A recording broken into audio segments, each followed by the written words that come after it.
Bienvenue à toutes et à tous, bienvenue ce soir dans les petites gueules du net, une émission spéciale ce soir avec mon invité, un invité de marque, on va pas avoir peur des mots, monsieur Gérard Filoche qui est avec moi ce soir et qui a bien voulu accepter de répondre à mes questions et à vos questions pour le coup. Déjà tout d'abord, bonsoir monsieur Filoche. Bonsoir. Merci d'avoir accepté l'invitation, hein. Vraiment vous me Avec faites plaisir, l'honneur. avec plaisir. Eh ben, c'est très gentil à vous. Donc, on va démarrer tout de suite. On va rentrer dans le vif du sujet. Je vais faire une petite présentation dans un premier temps. Et puis ensuite, eh ben, je vais vous faire réagir sur l'actualité. Ça vous va? D'accord, ça me va. Oh, ok, impeccable. Alors, vous êtes né à Rouen. Je dirai pas la date. Mais en tout cas, vous êtes né à Rouen. Vous êtes bien évidemment un acteur central de mai 68. Vous aviez 23 ans à l'époque. Avant même de parler de votre carrière politique, je m'arrête moi sur votre carrière civile que je trouve assez impressionnante.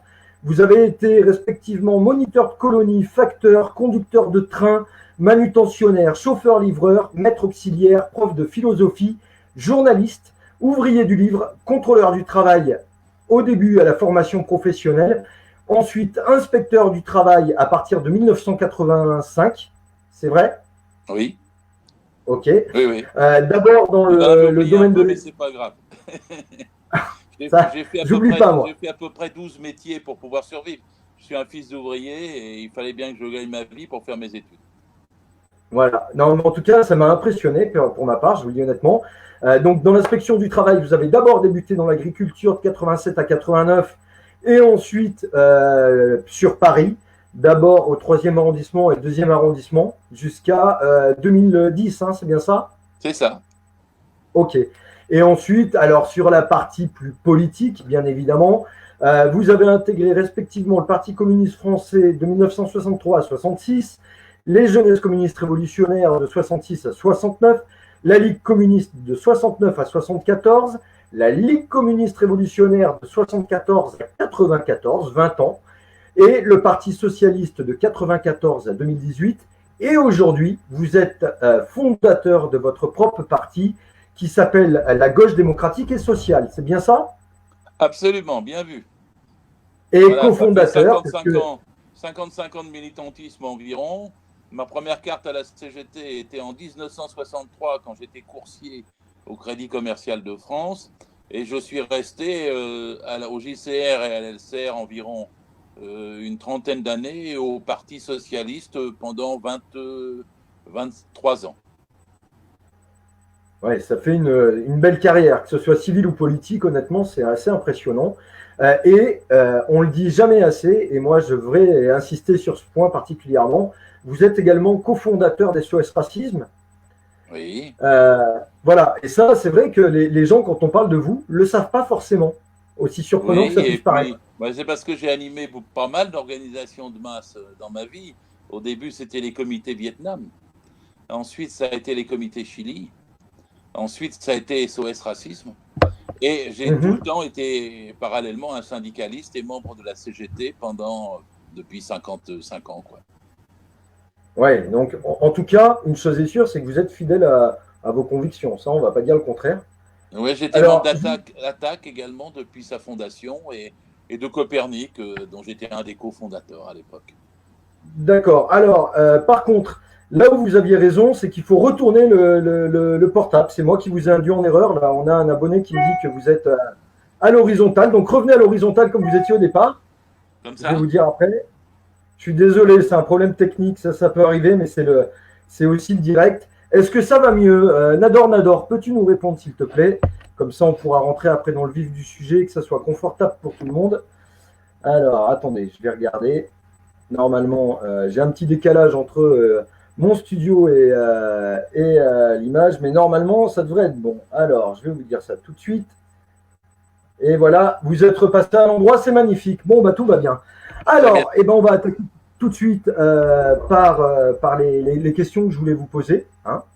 Oui. Déjà, la première question que j'aurais à vous poser, c'est comment allez-vous sur un plan personnel?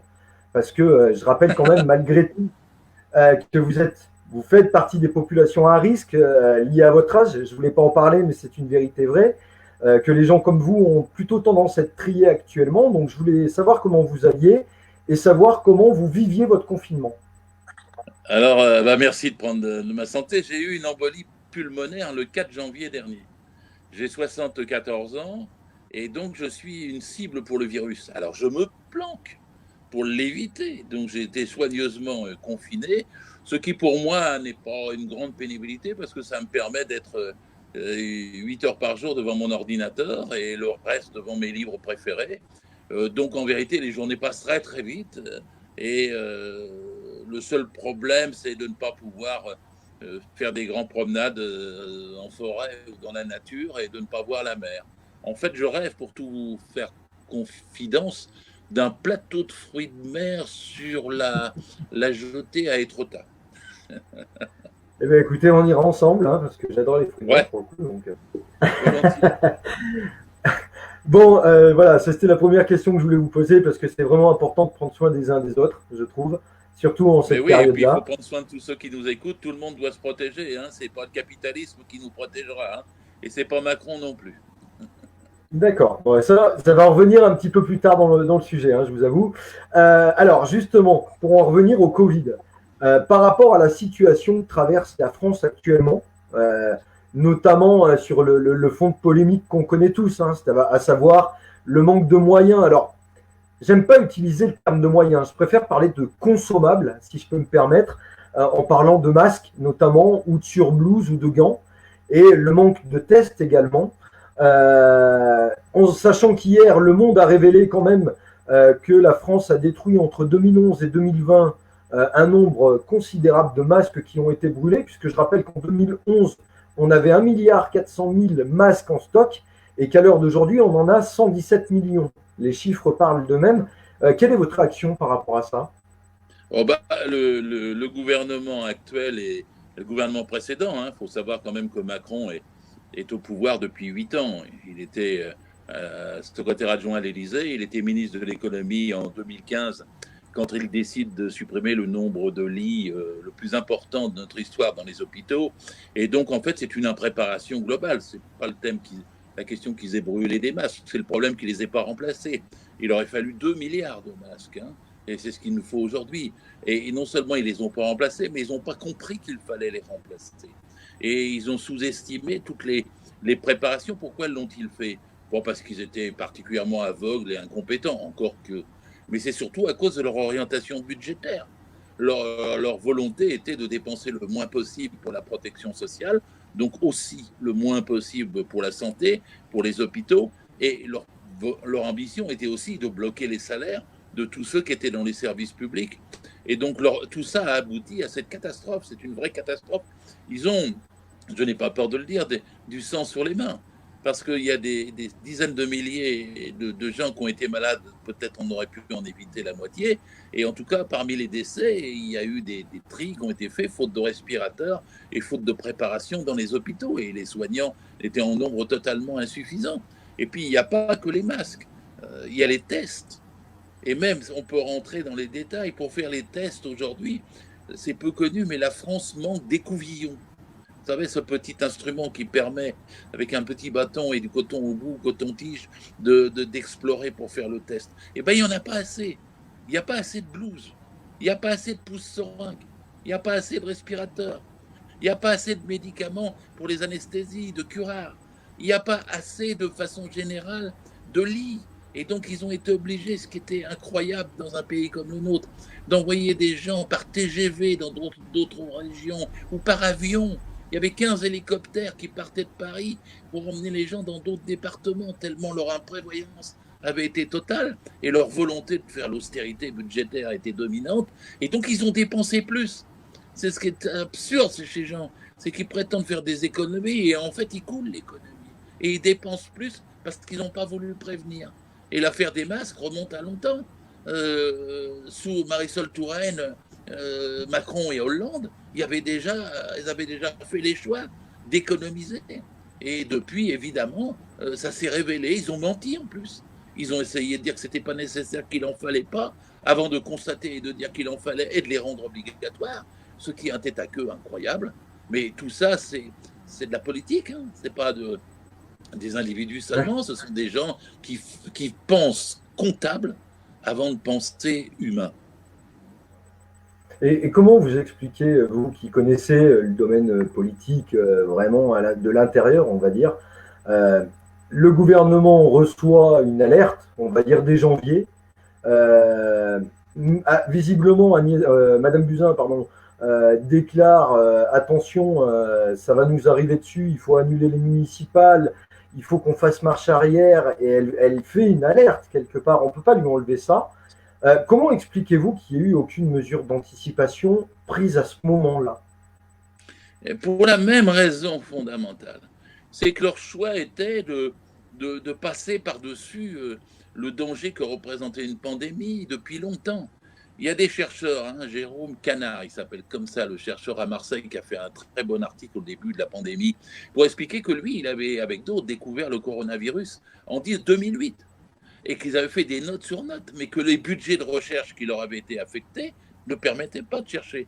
Et en plus, comme la recherche, Macron envisageait de la privatiser, c'était pas pour chercher des choses d'intérêt public, c'était pour chercher des choses qui concernaient les entreprises, les multinationales, et c'était plus de la recherche publique. Donc, les alertes qu'ils ont eues, et Claude Angeli, dans le Canard enchaîné, les a mentionnées, beaucoup, hein, qui sont devenus de divers organismes, y compris de la défense, y compris de, de représentants de la France en Chine. Tout le monde savait qu'il pourrait y avoir une pandémie. Mais Macron, qu'est-ce que c'est? C'est un homme qui ne compte pas prévoir pour les humains. C'est un homme qui veut économiser sur les humains. C'est-à-dire que quand il fait un budget, il cherche où il peut prendre de l'argent sur la santé pour le donner aux riches. Il ne veut pas d'impôt sur la fortune, il ne veut pas d'impôt progressif, il laisse filer la fraude fiscale jusqu'à 100 milliards, il ne s'attaque pas aux 500 familles qui ont quelque chose comme 500 milliards, c'est-à-dire l'équivalent du budget de l'État. Les 58 multinationales qu'il y a en France, elles blanchissent, c'est le scandale LuxLeaks bien connu, près de 100 milliards au Luxembourg, il y a 600 milliards d'avoirs français dans les paradis fiscaux, tout ça c'est les habits de Macron. Ils n'en ont rien à faire de la santé, rien à faire de la priorité à l'hôpital. Et d'ailleurs les hospitaliers le leur avait dit depuis un an, il y avait un mouvement de grève, il y avait des manifestations, c'était absolument majoritaire, il y a 1200 responsables des cliniques, des hôpitaux, des grands médecins qui ont démissionné, il y a eu des gens qui ont fait manif sur manif, des SOS, SOS, SOS partout, avec des lumières sur les immeubles, sur les hôpitaux, dans les rues, dans les cours. Qu'est-ce qu'a fait Macron? Il a matraqué. En fait, Macron avait un stock de lacrymo, mais rien pour les hostos. Il avait un pognon de dingue, mais pas de seringue. Il avait des casques pour les policiers, mais pas de masques pour les malades. Et on peut continuer comme ça en rimant à l'infini, parce qu'il préférait une répression policière que les infirmières. Ouais, bon.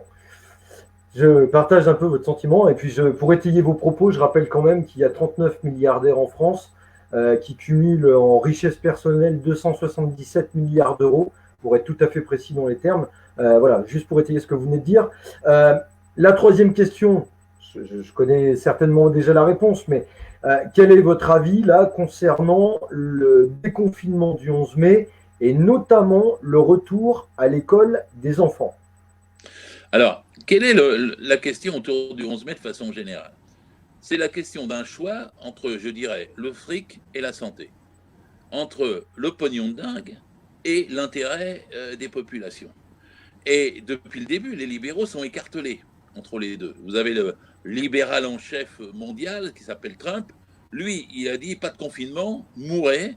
Et il a appelé à manifester dans les États américains contre ceux des États qui prévoyaient le confinement.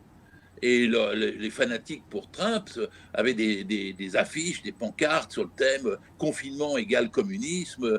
Je préfère mourir libre que d'être confiné. Halte à ceux qui veulent se protéger notre santé contre nous-mêmes. Et si la liberté l'emportait sur la collectivité. La liberté, vue comme ça, l'emportait sur l'intérêt et la vie. Et Macron, il a balancé entre les deux, en fait, quand on réfléchit. Hein. Quand il va au théâtre le 6 mars, je crois, et puis qu'il dit tout le monde va au théâtre, et quand il hésite à retirer le premier tour des élections, qu'il décide, puis qu'après, il tourne, puis il dit, bon, il faut confiner. C'est un crève-cœur pour lui. Il a failli faire comme Boris Johnson en Angleterre. Et en Angleterre, Johnson a dit non, non, je fais comme Trump, j'ouvre, pas de confinement. Et il a lui-même été malade. Alors évidemment, ça l'a fait réfléchir, il a failli y passer, et il est revenu à une position, d'ailleurs il a fait une relative autocritique, pour dire qu'il faut confinement, mais entre-temps les dégâts étaient là, hein, c'est-à-dire qu'il y a eu beaucoup plus de morts en Grande-Bretagne. Et Macron hésite entre les deux jusqu'au bout, tout le temps, toute son équipe, tout son clan, toute sa clique autour du pouvoir, ont hésité sans arrêt. Et ils disent, à un moment donné, il a dit il faut reprendre parce qu'il faut bosser. Et immédiatement, d'ailleurs, ils ont dit il faut la semaine de 60 heures, il faut seulement 9 heures de repos quotidien, il faut remettre en congé les congés payés, il faut travailler le dimanche, on va remettre en cause les jours fériés et on va remettre en cause la 5e semaine de congés payés. Donc, ils avaient bien l'intention de faire payer aux salariés les frais de la pandémie. Macron a eu quelques phrases contradictoires. Il a dit oui, mais c'est vrai que ceux qui font vivre le pays, ce sont ceux qui ont des bas salaires. Il a dit oui, après, on ne sera plus comme avant. Mais bon, après, ça ne sera plus comme avant. Il avait déjà dit ça le 10 décembre 2018 pour répondre aux Gilets jaunes. Hein, puis, il a continué après contre les retraites, comme chacun sait. Et d'ailleurs, Macron était parti pour casser les retraites. Et jusqu'au bout, il a essayé de le faire avant de dire je suspends, parce que finalement, c'était devenu impossible. Et puis, il n'a rien fait pour répondre aux EHPAD non plus, c'est-à-dire où il y a la moitié des morts. Sur 25 000 morts, on en a 13 000 dans les EHPAD quand même. Hein. Et là, il y avait aussi des personnels qui avaient dit on n'est pas assez, on ne peut pas y arriver, il faut 100 000 travailleurs de plus dans les EHPAD. Nous ne sommes que 120 000, on ne peut pas s'occuper de 600 000 personnes dépendantes avec si peu de monde. Bon, voilà, c'est l'état d'esprit qui préside en gros au choix du 11 mai.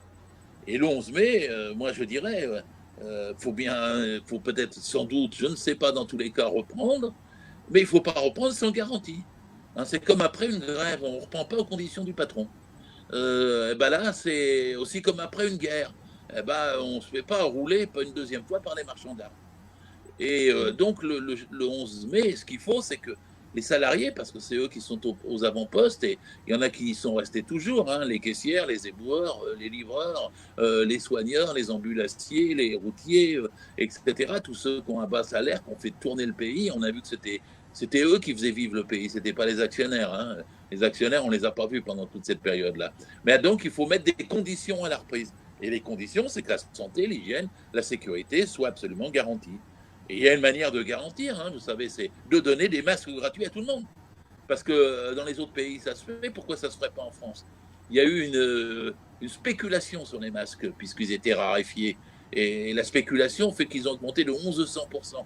Ils étaient à même pas 3 centimes en janvier. Ils sont maintenant à 95 centimes. Et il y a des boîtes de 50 boîtes qui sont à 25 € ou plus. Le pharmacien de Moncoin, il m'a proposé un masque la semaine dernière à 6 € pièce, un masque papier. Bon, donc la spéculation, il faut l'interdire. On fixe un prix plafond qui soit, voilà, puis de façon générale, en fait, la gratuité est exigée et on peut la justifier, la gratuité. Puisque, par exemple, si je prends l'Île-de-France, le transport est payé moitié par le patron et souvent moitié par l'État. Hein. Donc, ça devrait être pareil pour les masques. C'est un équipement de protection individuelle, c'est comme les chaussures de sécurité, c'est comme les casques dans les chantiers, c'est comme les gants, c'est comme les lunettes. Les OPI, équipements de protection individuelle, ça doit être gratuit. C'est pas au salarié de payer, il met sa vie en danger pour travailler, c'est pas à lui de payer les instruments qui permettent de le protéger. Et ensuite, après, il faut donner le pouvoir aux salariés, pas seulement au patron, parce que c'est pas le patron qui est le mieux placé pour décider des distances physiques. Les distances physiques, c'est ceux qui travaillent qui les connaissent le mieux. C'est ceux qui savent. Donc, et les enseignants le disent, on ne peut pas y arriver avec les mômes en maternelle. On n'y arrivera pas. Et même avec les petits un peu plus grands, on ne peut pas y arriver non plus. On ne va pas les garder assis sur une chaise sans qu'ils se touchent. Donc, ça ne va pas. C'est prématuré, la rentrée. Pourquoi n'ont-ils pas attendu septembre? Ils auraient fait une meilleure rentrée dans de meilleures conditions en préparant. Et peut-être d'ici septembre, d'ailleurs, il y aurait eu un reflux plus massif et il n'y aurait pas un risque de rechute comme c'est le cas avec l'ouverture le 11 mai. Donc on est dans cette situation de bagarre sociale entre des libéraux qui ont l'œil rivé sur la bourse, le prix de la dette, le niveau de la dette et les bénéfices et les marges et les dividendes dividendes. Ça, c'est ce qu'ils regardent en premier. Et nous, qui sommes les citoyens de ce pays, les salariés de ce pays, qui produisons toutes les richesses et n'en recevons pas la part qu'on mérite. Et c'est une bataille entre les deux camps. Je vais juste étayer vos propos. Déjà, vous avez déclaré quelque chose qui m'a beaucoup plu. Vous parlez, tout le monde parle de distanciation sociale, et vous avez dit il ne faut pas parler de distanciation sociale, mais de distanciation physique. Parce que, effectivement, social, ça a quand même une connotation. Il ne faut pas jouer avec les mots. Moi, je tiens toujours aux mots. La deuxième chose, vous avez dit. C'est souvent le cas, parce que il dit, au lieu de cotisation sociale, il dit charge sociale. Vous comprenez tout de suite pourquoi. Au lieu de salariés, maintenant, c'est collaborateurs. Quand on ouvre une télé, on a droit à nos collaborateurs. Mais collaborateurs, ça n'existe pas dans le code du travail. Le contrat de travail est un lien de subordination juridique permanent, et quand vous êtes salarié, vous êtes subordonné, c'est l'employeur qui décide la naissance du contrat, la gestion du contrat et la rupture du contrat. Vous n'êtes pas du tout collaborateur. Mais ils disent collaborateur au lieu de salarié, ils disent charge sociale au lieu de cotisation sociale, et maintenant ils disent distanciation sociale au lieu de distanciation physique. Les batailles sémantiques sont très importantes. Oui, tout à fait.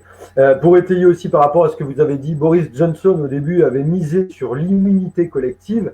Il a chopé le Covid, il s'en est sorti et il a fait un discours qui était absolument fabuleux, où il remercie tout le personnel hospitalier qui s'est occupé de lui, en disant même que des infirmières étaient du Portugal et une autre de je ne sais plus quelle origine. Enfin, il a fait un superbe discours sur le tard, mais je trouve quand même qu'il s'est remis en question. C'est déjà pas mal. Bon, effectivement, il a été malade, mais c'est déjà pas mal. La quatrième question que je voulais vous poser, c'est qu'est-ce que vous pensez, vous, à titre personnel, là je m'adresse à Gérard Filoche vraiment à proprement dit, sur Didier Raoult et la chloroquine. Didier Raoult et la chloroquine. Non, je ne suis pas un savant, je n'en pense rien, franchement. Je suis totalement là soumis aux études. Et les études semblent être contradictoires. Si ça peut aider dans certains cas, comme c'est dit au début d'une maladie, à éloigner les risques, il faut en prendre. Si il y a des éléments contradictoires avec des risques cardiaques, il ne faut pas en prendre. Et je suis attentif, comme tout le monde, aux essais qui sont faits partout, aux États-Unis ou ailleurs, sur différents types de médicaments. Mais moi, je n'ai pas autorité. Là, pour le coup, c'est scientifique. Je respecte les scientifiques et je respecte leurs recherches. Et quand ça sera devenu probant qu'on a un médicament, j'espère que ce sera le plus tôt possible, qu'on a un vaccin, j'espère que ce sera le plus tôt possible, j'espère qu'il sera dans le domaine public et qu'il sera distribué lui aussi gratuitement et qu'il ne sera pas soumis aux labos, aux guerres des pharmacies et des financiers qui sont derrière. D'accord. Et je rebondis un peu sur le terme pharmaceutique, enfin sur le thème pharmaceutique, pardon. Si demain, par exemple, on demande à vos enfants, vous n'avez plus de place en réa, il va bien falloir faire quelque chose de vous. On leur dit, voilà, on ne peut pas le prendre, mais pour l'apaiser, on va lui faire prendre du Rivotril, qui est un sédatif bien connu, mais qui est quand même assez puissant et qui visiblement est très mal supporté à partir d'un certain âge. Moi, je ne suis pas scientifique non plus, mais je lis beaucoup. Qu'est-ce que vous en pensez de ça, de ce tri qu'on est obligé de faire aujourd'hui? Pourquoi plus de 70 ans d'ailleurs? Enfin, écoutez, d'abord, sur quelle base scientifique on se repose? Je vais vous dire les choses franchement. Dans une situation comme ça, depuis le 15 mars, il aurait fallu bloquer tout de suite 5 milliards pour la recherche. C'est-à-dire que personne ne soit en train d'hésiter sur le nombre d'essais. On aurait dû faire des essais dans tous les domaines. Tout ce qui peut protéger et assurer le maintien de la vie. Ensuite, donner du Rivotril, je crois que c'est ça le nom du médicament pour les personnes âgées, au lieu d'essayer de les sauver, parce que c'était ça le choix, c'était un tri. Au lieu d'essayer de les sauver, on dit, il y a une épidémiologue, je ne sais pas comment on dit, à France 2, qui a dit il vaut mieux leur donner du médicament, c'est plus confortable pour eux plutôt que de les intuber. Enfin, si on peut intuber et s'il y a des lits suffisants et un matériel et des soignants autour suffisants, on peut sauver des tas de personnes et les faire vivre plus longtemps. On se bat pour la vie contre la mort. Et c'est légitime de pouvoir avoir un regard pour regarder les arbres au printemps et les fleurs. Et donc, je ne comprends pas comment on a pu calculer sur le stock de vieux en pensant que finalement, on pouvait retirer la réforme des retraites tout bêtement parce qu'il y aurait moins de vieux. Et que la moitié des 25 000 morts, des 26 000 morts qu'il y a en France, je le disais, c'est 13 000 dans les EHPAD. Et ils sont au-dessus de 84 ans. Et donc, on n'a pas protégé comme il fallait les vieux, entre guillemets. Et ben, moi, je ne suis pas d'accord avec cette politique qui est très cynique. Hein. Vous avez des journalistes comme Jean Quatremer ou Dominique Seux qui sont des gens qui ont dit en gros pourquoi on dépense tant d'argent, pourquoi on bloque l'économie pour 2,5% de la population qui est plus productive. Et ça, c'est les plus cyniques qui sont allés jusqu'à dire ça.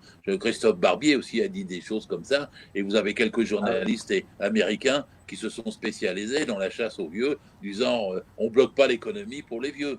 Mais le problème, c'est quoi? C'est que ça peut arriver pour les jeunes. Parce que non seulement le problème, c'est le respect pour les vieux, et j'en suis, hein, mais c'est qu'il y aura d'autres virus. Et la protection face à ces virus peut demain frapper la jeunesse. Alors qu'est-ce qu'on fera? On va écouter Macron à nouveau, et Macron, il commence à dire, voyez-vous, il y a eu assez de lits. Et maintenant, comme la pandémie baisse, il y a trop de lits. Et ils ferment des lits en ce moment. Mais c'est aberrant de fermer des lits, parce qu'on ne sait pas s'il n'y aura pas une deuxième rechute après le 11 mai, en juin, on ne sait pas s'il n'y aura pas une deuxième vague, puis on ne sait pas l'année prochaine s'il n'y aura pas un autre virus, et on ferait mieux de s'équiper en respirateurs et en lits et en personnel soignant que de rester en flux tendu et selon les hauts et les bas du virus. La bonne pensée sanitaire, c'est celle qui prévoit, c'est la prévention. Et donc, il faut des milliers de lits d'avance, comme on dit. Et il faut des milliers et milliers de postes de soignants d'avance. Et vous savez, l'affaire des respirateurs, ils ont commandé 10 000 respirateurs. Et sur 10 000, il y en a 8 500 qui n'étaient pas suffisants, qui n'étaient pas aux normes. Moi, j'ai eu une polémique avec LVMH, hein, Marc-Antoine Jamet, pour ne pas le citer. Sur Internet, il m'a engueulé parce que j'avais mis en cause LVMH. Puis ils m'ont dit, oh, mais non, on a fait des respirateurs à LVMH. J'ai dit, combien? Ils m'ont dit 261. Ils en avaient livré 61 le 15 avril. Et les 200 autres devaient arriver d'ici juin. Mais c'est incroyable dans un pays comme le nôtre de manquer de respirateurs, de manquer de lits, de manquer des couvillons, de manquer de curares, de manquer de blouses, de manquer de locaux, c'est ce manque qui ne permet pas de lutter contre les pandémies à venir, et pas seulement celles que nous vivons, est inacceptable. Et c'est pour ça qu'il faut mettre en cause Macron. Moi, je pense qu'il devrait être jugé. Quand on fait des erreurs de cette taille, il faut en rendre compte. Ouais. Ben, je vous remercie. Alors là, je vais plus m'adresser à Gérard Filoche, inspecteur du travail. Oui. Il y a beaucoup de salariés aujourd'hui qui sont extrêmement inquiets, soucieux de la reprise du travail qu'on leur impose, parce qu'on leur impose quelque part cette reprise le 11 mai. Je voulais savoir, donc je vais aussi lire les questions qui arrivent. La première question, c'est de quel droit, est-ce que vous pouvez rappeler de quel droit d'alerte ou de retrait un salarié dispose-t-il, toutes structures confondues, c'est-à-dire des entreprises de plus de 50 salariés aux entreprises de moins de 50 salariés? Mais en fait, il n'y a presque plus rien. Tout a été démantelé par les lois El Khomri et les lois Pénicaud, par Hollande et par Macron. Ils ont supprimé, et Rebsamen y a contribué, les CHSCT. Alors les gens ne connaissent pas tous, il n'y avait que 44 000 CHSCT pour 1 200 000 entreprises. Hein. Mais les CHSCT, c'était des comités hygiène, sécurité, conditions de travail. L'inspecteur du travail y participait, le médecin du travail y participait, le représentant de la caisse régionale d'assurance maladie y participait. Et c'était un lieu où les salariés pouvaient poser tous les problèmes pour leur santé, pour leurs conditions de travail, pour les sièges qui n'étaient pas debout, pour le climat, la chaleur qui n'était pas... Bon, la climatisation, tout était examiné. Ça a été supprimé. Moi, je suis pour rétablir les CHSCT aujourd'hui, parce que c'est une des façons de donner un certain pouvoir aux salariés pour se défendre eux-mêmes et que tout ne dépende pas uniquement du patron, parce que le patron, lui, il est comme les autres, il regarde ses marges à la fin du mois ou à la fin de l'année, et c'est pas la santé des salariés qui est prioritaire. Donc, premièrement, les CHSCT, la parole donnée aux salariés. Et le droit du travail n'a jamais été aussi décisif qu'aujourd'hui. Vous comprenez, vous avez 11 millions et demi de salariés au chômage partiel. Je peux vous dire que du côté des patrons, il y a beaucoup de fraude là-dedans. Hein. C'est-à-dire qu'ils reçoivent une part du salaire payé par l'État, et puis d'autre part, il faut quand même travailler les gens en télétravail. Il y a 8 300 000 personnes en télétravail. Le droit du travail en télétravail a été démantelé. Il l'a été par les lois El Khomri, il l'a été par les lois Pénicaud. Et normalement, on devrait protéger le télétravailleur parce que c'est pas parce que vous êtes chez vous que vous êtes obligé de faire 10 heures. C'est pas parce que vous êtes chez vous qu'on va vous donner une masse de travail comment dirais-je, en tâches. Il faut les donner en heures. Il faut donner un équivalent horaire aux tâches qui sont proposées. On ne peut pas vous dire traiter 10 dossiers dans la journée de demain et vous avez le N+1 hiérarchique qui rappelle à 22 heures le soir, vous n'avez même pas encore fini de régler tout avec la table et les enfants. Et donc le télétravail est un piège qui peut être absolument redoutable. Au début, on est content parce qu'on travaille chez soi, on n'a pas de transport, mais après, c'est infernal. On est isolé et on est à la merci d'une hiérarchie qui ne vous paye même pas le matériel sur lequel vous travaillez, qui ne vous paye pas son entretien ni l'électricité, et qui de ce coup en tire un maximum. Donc 8 300 000 salariés en temps télétravail, c'est quelque chose qui doit être réglementé de façon extrêmement stricte. Et les lois ont été vidées de leur contenu. Puis après, vous me demandez, est-ce qu'on peut faire le droit de retrait pour les autres, ceux qui sont déjà, vous voyez, ceux qui vont revenir au travail, eh ben, le droit de retrait, bien sûr, on doit pouvoir l'exercer, mais si on ne se fait pas virer.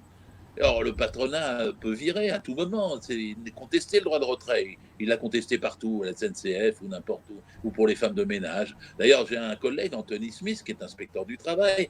Il avait, il y a 3 semaines, demandé un mois maintenant, demandé dans une entreprise qui est de femmes de ménage, que les femmes de ménage puissent disposer de masques pour aller dans là où elles allaient, chez les usagers, pour faire le ménage. Et c'est l'inspecteur qui s'est fait virer, dites donc, par Madame Pénicaud. Il a été suspendu, mis à pied, parce qu'il n'avait pas le droit d'exiger, d'imposer à un employeur qu'il y ait des masques. Alors maintenant, les masques sont devenus obligatoires. En fait, Anthony Smith, c'était un inspecteur d'avant-garde qui était indépendant et qui faisait correctement son travail. Et c'est Madame Pénicaud qui devrait être condamnée pour l'avoir remis en cause, lui avoir retiré son poste et l'avoir sanctionné alors qu'il avait raison. Et d'ailleurs, l'inspecteur du travail est indépendant des gouvernements en place et des patrons en place. Il est protégé par la convention numéro 81 de l'OIT, de l'Organisation internationale du travail. Donc, il est là pour faire respecter la santé, la protection des salariés. Mais le droit de retrait, il y a une autre façon de le faire respecter que par l'inspection du travail. C'est d'interdire les licenciements sans autorisation. En Italie, en Espagne, ils ont interdit les licenciements pendant la période du coronavirus. Eh bien, pourquoi ça ne s'est pas fait en France? Moi, je suis pour le contrôle des licenciements. Je suis pour qu'un salarié puisse saisir l'inspection du travail et dire voilà, mon patron me licencie abusivement et que l'inspecteur puisse suspendre jusqu'à ce que le patron il aille au prud'homme, etc. Mais aller au prud'homme, c'est aussi une autre question pour la protection des salariés. Parce que les prud'hommes ont été affaiblis. Il est plus difficile d'y aller. Il y a moins de chambres, de juridictions, de droits pour les salariés. Ça a été démantelé par Pénicaud et par Macron, les prud'hommes. Et là, il faudrait réinvestir. D'ailleurs, ils prévoient, tenez-vous bien, c'est un signe qu'ils ont bien l'intention de continuer dans la mauvaise voie après, c'est qu'il y a une circulaire, une note de la direction des affaires de la justice et du Sceau, qui date du 20 avril dernier, c'est presque un scoop, et qui dit qu'ils vont essayer de limiter tous les droits des tribunaux prud'hommes, et que ça va être des sortes de plateformes. Vous savez, on envoie par Internet et on reçoit par Internet, et le jugement n'est plus du tout obligé d'être vivant, et les plaidoiries doivent être réduites au maximum, tout doit être écrit, et donc en vérité, les gens pourront plus se défendre avec un système comme celui-ci. Si les prud'hommes, la justice devient une plateforme, alors où est-ce qu'on va Bon, et ben c'est pourtant ce qu'ils veulent faire. Alors moi, je viens de vous énumérer en gros le droit de retrait, l'inspection du travail, la médecine du travail, les justices du travail. C'est tout ça qui permet de protéger le droit du salarié face aux exigences de l'employeur. Et c'est tout ça qui est d'actualité aujourd'hui à la rentrée du 11 mai.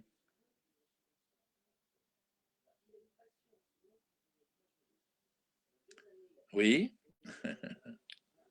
Allô, je vous entends plus. Excusez-moi, j'ai pas remis mon micro. Je disais que vous aviez déjà répondu à une personne qui a posé une question, mais il y en a un autre qui a posé une autre question, un internaute qui s'appelle Jean-Luc Léger, et qui demande, il était prévu de faire des tests en prévention sérologique pour les salariés dans le cadre du Covid, mais la ministre de l'Emploi, donc Muriel Pénicaud, a confirmé qu'il n'était pas possible de faire ça au sein d'une entreprise, visiblement pour des raisons de secret médical. Qu'est-ce que vous en pensez ? Ben oui, c'est des raisons de secret médical. Et la question, c'est c'est pas au patron de faire les tests. Alors là, si notre santé est entre les mains des patrons, on est mal barré, hein, je vous le dis tout de suite. On doit être entre les mains des services publics de la santé. Et donc, le dépistage, il doit se faire dans des laboratoires, on peut dresser des tentes à la porte des hôpitaux, comme ça a pu être fait dans plein de pays, au Vietnam, en Corée, à Taïwan, etc. Mais c'est pas à l'employeur de dire je teste mes propres salariés, parce qu'après, si c'est l'employeur qui, dans les entreprises, se met à s'occuper de la santé du salarié, c'est sûr que ça ne va pas bien se passer. La santé du salarié, elle doit être protégée. C'est vrai qu'il y a un secret vis-à-vis de l'employeur. Vous n'êtes pas obligé de dire à votre employeur ce que vous avez, sinon il va vous virer. Et c'est arrivé dans plein de cas. Hein. On se protégeait de toute révélation sur le sida ou de toute révélation sur la naissance d'un cancer qu'on pouvait traiter tant qu'on pouvait le traiter de façon protégée sans être mise placardisé ou sans être licencié ou déclaré inapte. Et vous savez qu'à partir de 55 ans en France, vous avez 2 salariés sur 3 qui sont malades ou inaptes. Et les employeurs s'en débarrassent parce qu'ils sont plus perfectionnistes, performants comme avant, et ils sont plus aussi productifs qu'avant. Et par conséquent, la santé est une question qui regarde les services publics, la sécurité sociale et les salariés. Et les patrons, ils doivent payer, eux, parce que c'est la seule chose qu'ils doivent faire, c'est payer. Parce que finalement, c'est eux qui en profitent en faisant des marges. C'est eux qui en profitent en faisant des super profits et des dividendes. Par conséquent, c'est dans ce sens-là que ça marche. Merci beaucoup. Alors, on va basculer un petit peu sur un autre sujet, mais qui reste d'actualité, c'est comment dire, la colère qui émane d'une partie du peuple, notamment par les fameux gilets jaunes dont on parle tous. Alors là, je m'adresse maintenant plus à l'inspecteur du travail, mais à l'ancien acteur de 1968, que vous étiez à 23 ans, n'est-ce pas, où vous montiez des barricades avec vos copains de l'époque. Quel regard portez-vous sur les gilets jaunes et croyez-vous qu'une révolution telle que vous l'ayez connue en 68 soit possible aujourd'hui en France? Alors, premièrement, moi je suis gilet jaune sans le savoir depuis que je suis tout petit. Et mon père était sûrement gilet jaune et l'aurait été s'il était vivant. Je vois encore mon père avec son bleu de travail revenant de son atelier dans le fond du jardin où il allait dès 6 heures du matin. Et je sais que s'il y avait eu quelque chose sur le rond-point de Sotteville-les-Rouen, il y serait allé. Les gilets jaunes, c'est l'expression c'est l'expression du salariat. Quoi, hein, je ne veux pas critiquer, c'est le bas du salariat au sens financier du terme, mais c'est ceux qui expriment le soulèvement le plus profond du salarié contre l'exploitation qu'il subit aujourd'hui. Et donc, comme Macron avait craché sur tout le monde, défendu les lois El Khomri jusqu'au bout, fait des ordonnances qui les aggravaient, bravé les cheminots, cassé les retraites, etc. Et que les syndicats n'y arrivaient pas et n'arrivaient pas à mobiliser suffisamment. C'est une autre question de savoir pourquoi, mais n'arrivaient pas à mobiliser suffisamment. Et ben c'est sorti spontanément de partout sur les ronds-points. Et moi, j'ai fait l'année dernière, j'avais déjà fait Nuit debout auparavant, hein, mais j'ai fait l'année dernière environ 25 ronds-points. Je sais, c'est les miens. C'est euh, l'expression populaire la plus profonde. Et il n'y a pas besoin d'être grand clair. Il y a beaucoup de gens qui sont interrogés sur le sens de leur combat, mais le sens de leur combat, c'est facile. Hein. C'est pour la santé, les salaires, l'emploi, les retraites, la dignité, être bien traité. Et c'est vrai que sous Macron, les salariés, c'est pas bien traité. Hein. Macron, son programme, c'est France Start-up. Son programme, c'est Société sans statut. Son programme, c'est Uber. Ubériser les indépendants qui se payent eux-mêmes sans sécurité sociale. Son programme, c'est, il l'a dit, supprimer les cotisations sociales. Et son problème, c'est bloquer les salaires, augmenter les profits. Alors évidemment, avec un leader comme ça de la bourgeoisie dominante, c'était normal que surgissent les gilets jaunes. De la même façon qu'il y a eu 2 mois de grève contre son projet de casse des retraites. Hein, il voulait baisser les retraites de 20 à 25%, ça concernait tous les salariés. Il voulait calculer les retraites sur une carrière de 43 ans, hein, c'est-à-dire les baisser substantiellement. Et il voulait casser la référence au travail en faisant un système aberrant de points dont on ne savait pas qui les décidait, qui les achetait, qui les vendait, qui les payait, quel était leur niveau, etc. Mais c'était une entourloupe pour faire que les gens ne puissent plus lier la retraite au travail. Donc, dans ces conditions-là, on comprend Les gilets jaunes, ce sont les insurgés de 1788. Ce sont les gueux contre le roi. C'est ceux qui ont pris la Bastille. J'ai fait préfacer le livre de Pierre Kropotkin, qui, l'année dernière, en comparant la pré-révolution française avec les Gilets jaunes, je maintiens ce que j'ai écrit dans cette préface et je vois que Macron a des soucis à se faire. Parce qu'il n'y a pas que les Gilets jaunes, les organisations syndicales, tous ceux, 80% de l'opinion étaient contre les retraites. Et donc, tout ça se concentre et se conjugue pour la sortie le 11 mai. Et en fait, ce pouvoir est très minoritaire. Et Macron a l'intention de continuer comme avant, mais à sa place, j'y ferai attention parce que là, il y a des révolutions possibles. Hein, et lui, il s'est fait élire en faisant un livre qui s'appelait Révolution, mais il se peut bien que la révolution soit contre lui. Et moi, je pense qu'il y aura un autre mai 68. Je suis pour un autre mai 68. Alors, il y a une question que je vais vous poser et que j'ai entendue à votre sujet récemment. On m'a dit, oui, mais tu comprends, Philoche, il faisait partie de l'équipe Macron avec Hollande, il était au Parti Socialiste, et au moment où la loi El Khomri est passée, il était au PS et il a travaillé avec Macron, il a travaillé avec tous ces gens-là, et aujourd'hui c'est un peu facile parce que finalement il a fermé la porte au PS, ou le PS lui a fermé la porte, je ne sais pas bien, mais en tout cas maintenant il fait son combat contre Macron alors que finalement ils étaient dans la même équipe. Comment vous réagissez par rapport à ça? C'est une fake news. J'ai combattu Macron dès la première heure. Et nous étions 30% du Parti Socialiste. Aujourd'hui, ils ont tous, comme moi, quitté le Parti Socialiste, à essayer de renverser Hollande et d'empêcher Macron.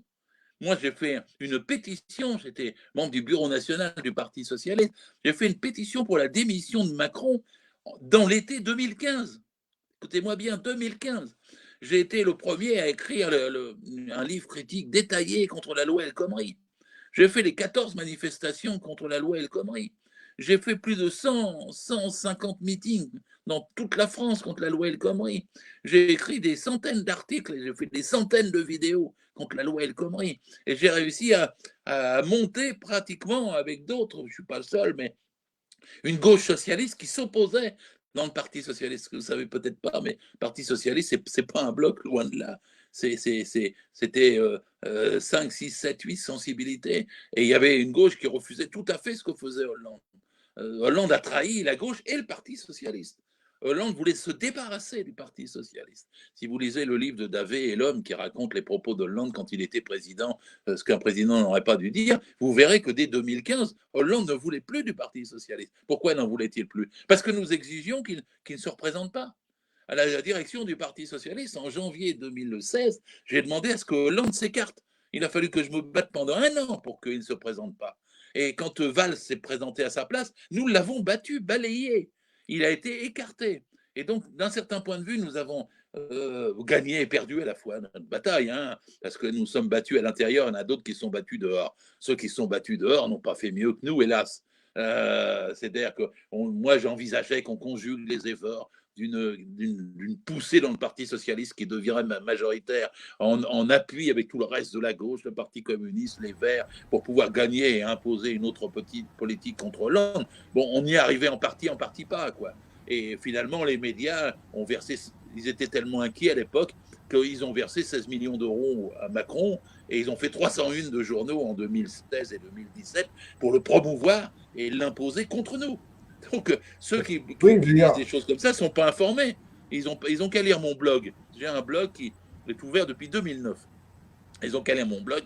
Dans toutes les pages de mon blog, je faisais des articles quasi quotidiens entre 2012 et 2017-18 pour vérifier mes dires. Je n'ai jamais eu un double langage. J'ai toujours défendu un programme, j'allais dire révolutionnaire pour le salariat. Et la seule chose qu'il y a, c'est que je pensais qu'en partie dans le Parti socialiste, on pourrait emporter des morceaux suffisants pour pouvoir gagner et avoir une majorité de la gauche. Et ça, malheureusement, ça ne s'est pas fait. La gauche est restée divisée, comme vous le savez, en 2017. Tout à fait. Là, récemment, je me suis entretenu avec quelqu'un que vous connaissez peut-être, qui s'appelle Guy Lavocat, qui est référent La République En Marche dans le Puy-de-Dôme, qui est mon département, et qui me dit, écoutez, Bon, moi, je suis pas fan de Macron, hein, je devrais peut-être pas le dire, mais en tout cas, c'est le cas. Et il me dit, ce qu'il faut bien que vous compreniez, c'est qu'il a été élu démocratiquement et il a été élu par rapport à un programme. Mais c'est ce qu'on entend réellement. Oui, Il a mais été élu par rapport à un programme démocratiquement. Il n'y a pas eu de putsch militaire. Il n'a pas défoncé la porte pour arriver là où il en est. Et il me disait comme ça au téléphone, il me disait, mais vous comprenez, ça c'est un mal français. On élit un président et après on passe 5 ans à le combattre alors que finalement il a été élu démocratiquement. Avec que ça vous plaise ou non, c'est comme ça. eh bien, C'est c'est quoi pas votre avis? vrai. Ce n'est pas vrai. Ce n'est pas vrai. Moi, je suis contre l'élection d'un président au suffrage universel parce que ça gomme toute réflexion politique. Ça marginalise tous les débats de fond. J'étais contre en 1962 quand De Gaulle, j'avais 17 ans, imposer l'élection d'un président au suffrage universel. J'étais contre parce que je suis contre le pouvoir personnel. Je suis contre la personnalisation de la politique. Parce que si vous personnalisez la politique, ça dépolitise les personnes. Et donc, je suis pour un pouvoir collectif contre un pouvoir personnel. Et on nous a imposé Macron. Macron, c'est le putsch d'un homme de cabinet. Il l'a avoué un jour, je suis là par effraction. Parce que vous savez qu'on lui a donné 16 millions d'euros, et dont la moitié, c'est encore secret. En fait, c'est les banques, il n'y a pas besoin de chercher toutes les ailes libérales et tout ça, qu'on cotisait pour qu'il soit élu. Et vous savez que 95% de la presse en France est possédée par à peu près 8 ou 9 milliardaires. Et ils ont fait 301 de journaux. Donnez-moi 16 millions d'euros et 301 de journaux, et je suis élu demain contre Macron. Donc l'argent, le suffrage a été pipoté parce que c'est un suffrage personnel, et deuxièmement, il a été pipoté parce qu'il a été pipoté par l'argent, et il a été pipoté par les gros médias. Et ensuite, quand il a été élu, finalement, il avait 23% au premier tour, on peut retenir ça pour lui, mais c'était parmi les inscrits, c'était à peu près de l'ordre de 13 ou 14% des inscrits. 14%, Et quand il a gagné les législatives, il y a eu 58% d'abstention, 60% d'abstention qui n'a pas voté pour les députés de République En Marche. Donc en vérité, c'est un pouvoir qui est minoritaire. Donc quand on est élu de façon minoritaire, au moins on négocie, on conjugue, on entend, on discute avec les autres forces et on essaie de trouver une chose de consensus. Mais lui, non, Macron, élu minoritairement, il s'est autoproclamé Jupiter. Il s'est mis à faire une politique, comme il a dit, révolutionnaire. Et donc, il a voulu supprimer la sécurité sociale. J'ai bien supprimé, hein. Mes mots ne sont pas trop forts. Il a expliqué qu'il fallait supprimer les cotisations sociales. Si vous supprimez les cotisations sociales, c'est un budget de 820 milliards, le double du budget de l'État quasiment. Et ben, vous supprimez la Sécu. Et lui, c'est son programme. Et ça, les électeurs ne le savaient pas. Il fallait lire entre les lignes de Révolution pour savoir qu'il allait supprimer les cotisations, qu'il est sur le salaire brut, il voulait une société sans statut et qu'il voulait ubériser tout le monde. Et qu'Uber, c'était son pote. Donc il y a une mystification programmatique, il y a une mystification médiatique, il y a une manipulation du point de vue politique et il y a une création d'une créature, d'ailleurs, qui s'effondre aujourd'hui parce que il a des pieds d'argile. Son parti ne vaut rien. Et la droite remonte, la droite traditionnelle remonte contre lui en disant bon, faut peut-être plus faire ça parce que regardez, vous faites le putsch et vous avez un incapable. Et voilà la tragédie auquel le pays est aujourd'hui confronté. Et je le dis à ceux qui croient qu'il a été bien élu ou à ceux qui défendent son élection et qui croient que c'est ça la démocratie. La Ve République n'est pas démocratique.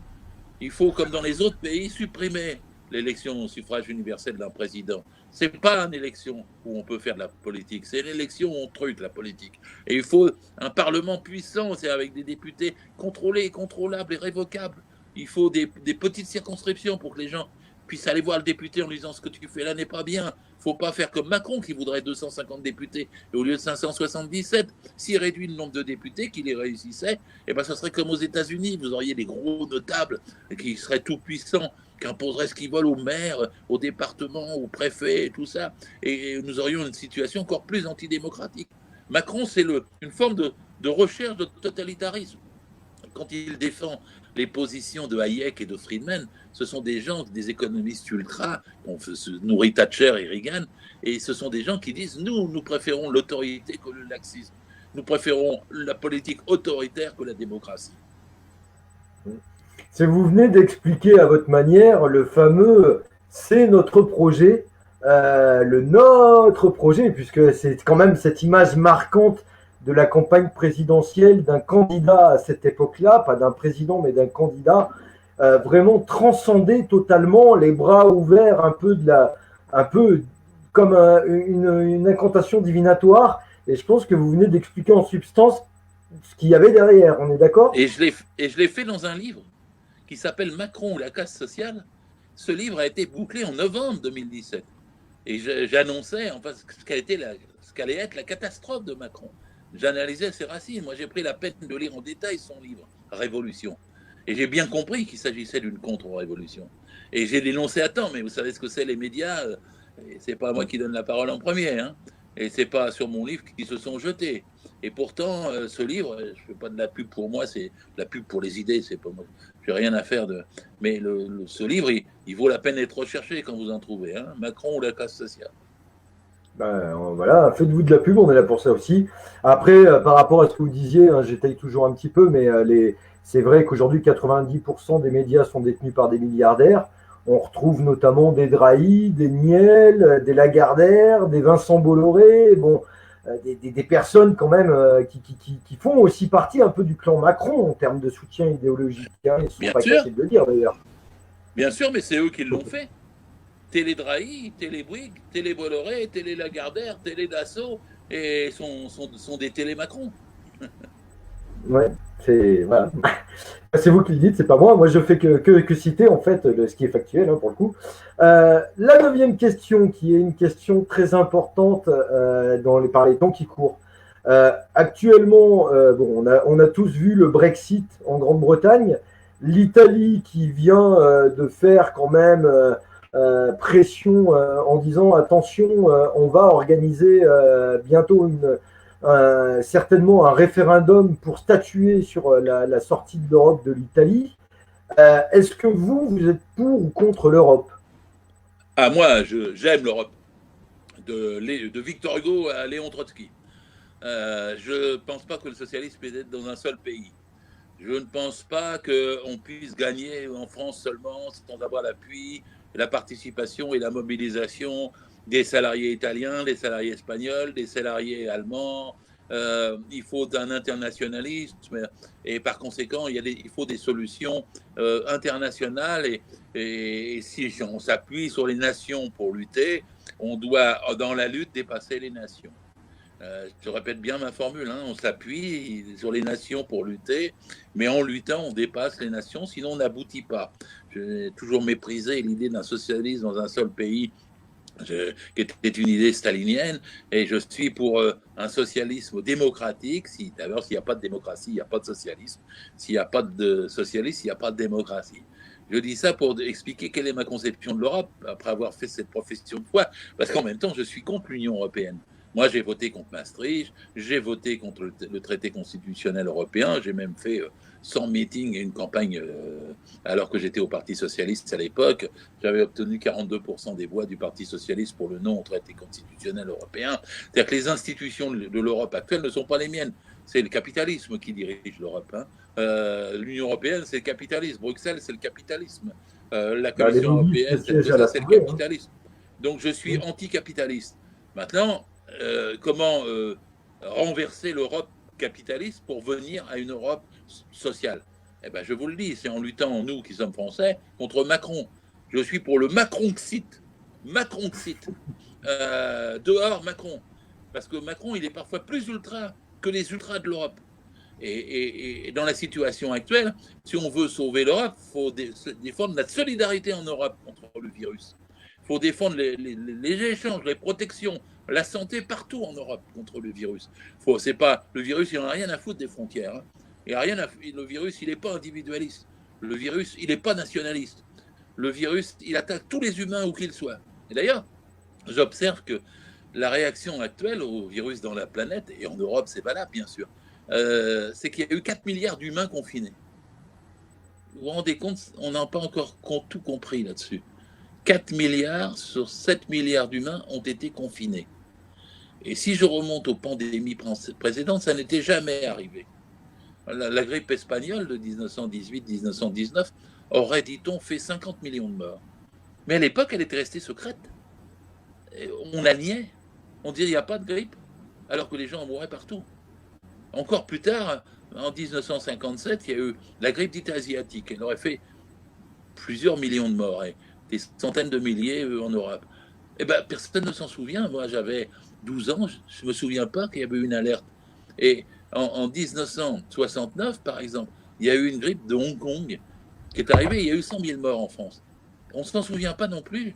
Mais je cherchais dans les traces dans mes mémoires, dans mes archives, dans ma biographie. J'ai écrit un premier livre qui s'appelle Mai 68, Histoire sans fin. Et là, je sors un deuxième tome de mes mémoires. Il était prévu pour le 6 mai. Il sortira maintenant en novembre. Il s'appelle tome 2, Mai 68, Histoire. Eh bien, j'ai pas de traces de pandémie. J'en parle pas parce que c'était pas le souci. Et pourtant, ça existait déjà. Ça existait déjà. Ça faisait déjà des. Et qu'est-ce qu'est le changement aujourd'hui? C'est que justement, la question de la santé et de la défense de la vie humaine l'a emporté contre le silence et contre le fric. Alors évidemment, Trump, il veut bosser, travailler. Macron, il dit le 11 mai, reprenez. Mais la préoccupation de la majorité de la planète a été non, je veux d'abord défendre ma santé. Je veux défendre ma santé avant le boulot, et avant d'être exploité, avant qu'on tire des marges sur mon boulot, avant que le capital ne fasse du profit. Et donc, c'est extraordinaire le confinement de 4 milliards d'humains. Moi, je pousse le bouchon, vous savez, c'est une bataille entre socialisme et capitalisme. C'est une lutte de classe de façon déformée. Quelles sont les priorités? Est-ce que les priorités sont pour les services publics, pour la défense de la santé, de la vie humaine, ou pas? Ou est-ce qu'elles sont pour augmenter les marges des 754 multinationales qui existent sur la planète et qui font 90% de l'économie? Ça, c'est une vraie question qui a été révélée là par la pandémie et la réaction massive à la pandémie. Tous ceux qui ont été confinement, c'était triste, hein, parce que c'était une privation de liberté, mais d'un certain point de vue, c'était une sorte de moindre mal. C'était une tentative de façon détournée de se défendre, alors qu'avant, les pandémies, le capitalisme les ignorait. Il organisait leur ignorance. Là, il n'a pas pu organiser leur ignorance. C'est malgré tout, je dirais comment, de façon provocatrice, que c'est un pas en avant dans la conscience de l'humanité contre la barbarie. Et que derrière la bataille contre les virus, parce qu'il y en aura d'autres, dans la bataille contre la virus, c'est une bataille entre socialisme et barbarie, entre socialisme et profit individuel, dividendes, etc., entre ceux qui défendent la collectivité humaine contre ceux qui n'en ont rien à foutre, qui disent ma vie d'abord et que les autres crèvent. Et j'ai fait avec la gauche démocratique et sociale un texte sur la pandémie. On l'a beaucoup travaillé, il date déjà du 5 avril dernier, ça paraît loin, et où on disait la pandémie, le virus traverse le monde, il dépasse les frontières, mais il ne peut pas engendrer d'individualisme, il ne peut pas engendrer de nationalisme. Il révèle les inégalités sociales, et le combat contre les inégalités sociales est aussi un combat contre le virus.